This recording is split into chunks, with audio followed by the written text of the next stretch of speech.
Okay, picture this. Your SMSF statement lands in your inbox today, and boom, the balance is 10 grand lighter than you expected. Would you even know why? Honestly, most trustees wouldn't have a clue, not until that compounding damage has already done its worst. Hello, my name is Jason McCall, and I'm the SMSF property guy. This is your channel for straight up, no nonsense SMSF talk about using your super to invest in property. So, let me tell you, the 3 strategy blunders I'm about to lay out for you. Spot these early and you'll keep the retirement you've always dreamed of. Ignore them and, well, let's say the ATO or the market will definitely find you. Roughly 1 of 3 SMSFs out there parks over 80% of its hard-earned money in just a single asset class. And what is it usually? Well, you guessed it, a Sydney or Brisbane rental unit. Now, it feels safe, right? You can drive past it, touch it, show it off, but honestly, it's the fastest way to turn normal market volatility into your own personal financial tsunami. When that specific postcode sneezes, your entire super fund practically catches the flu. It's a huge gamble. What many people don't realize is the ATO is now flagging funds with less than 2 asset classes for a review. So that concentration risk isn't just a portfolio headache anymore. It's a compliance bullseye that could land you in hot water.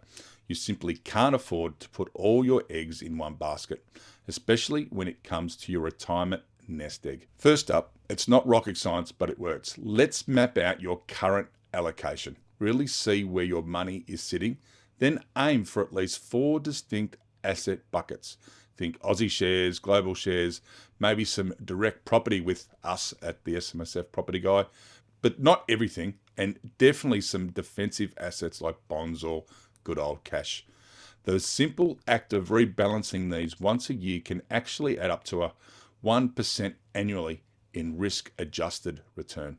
That might not sound a lot, but over decades, it's massive. Think of the diversification as the free lunch you actually get to enjoy. It smooths out the ride and reduces your overall risk without sacrificing potential returns. This one always gets me. A surprising number of trustees will sign that official declaration, then just grab some generic template off the internet, change a few dates, and call it a day. The problem? A generic strategy that doesn't even mention your age, your actual risk tolerance, or your short-term liquidity needs, which is frankly, basically worthless. It's just like trying to navigate a complex journey with a map that isn't for your car or your destination. Auditors are now specifically required to check that your documented strategy clearly explains why each investment fits the member's individual retirement objectives. If it doesn't, your fund fails its annual review and you'll cop a mandatory 12-week rectification notice. That's a headache you definitely don't need. Ditch the jargon, write the strategy in plain English. Make it personal. Start with 2 super simple bullet points. We need X% income in the next 5 years, and we can tolerate a jump of Y% before we start losing sleep. Then pick assets that genuinely match those numbers and your long-term goals. Date the document, sign it, and you're good to go. Do it once properly, review it yearly to ensure it still aligns with your life and market changes, and you'll stay outside with both the ATO and your future self. It's about building a roadmap that's truly yours. Okay, one quick favor, if this is already making you rethink your SMSF setup, do me a solid, tap that like button and subscribe to the channel. It really helps YouTube show this video to other trustees in your family or friends group before they hit some of these problems and potholes. Let's help them out too.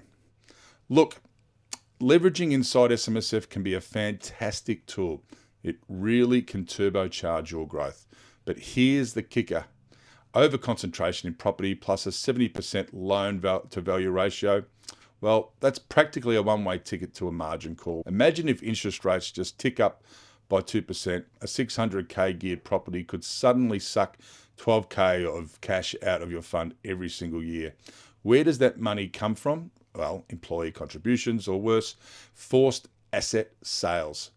And because property is notoriously illiquid, you can't exactly sell off the bathroom when the furnace breaks and you need cash fast. You're stuck. How do we fix it? Get smart with your property exposure. Cap your total property exposure at no more than half the fund's total value and critically keep your debt servicing below 40% of your annual contributions. This gives you breathing room. On top of that, always hold a decent cash buffer. I'm talking about enough to cover 1 year of loan repayments plus an extra 3% of the building's value for those inevitable surprise repairs. Better yet, balance that property exposure with liquid investments like diversified ETFs. That way you can easily meet obligations without becoming a distressed seller in a downturn, protecting your fund from unnecessary stress. Your SMSF is meant to be your financial happy ever after. A sturdy vehicle for your retirement dreams, yet a single asset punt, a lazy copy-pasted strategy document, or an overly debt-heavy property can quietly, insidiously hollow it out from the inside. Don't let that happen to you. Diversify across multiple asset classes. Make that strategy truly personalized so it actually reflects your life and your goals. And treat gearing with respect, not some kind of romantic rose-tinted glass approach. Do these three things and you'll expertly dodge the traps that unfortunately derail most DIY super funds.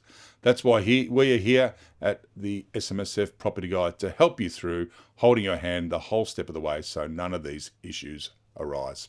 If you've got value from today's deep dive, please hit that subscribe button. I drop a new SMSF video every single Wednesday night at 8:30 p.m. to help you all stay ahead. Take care, and as always, I believe in starts. The rest is inevitable. Take care, guys.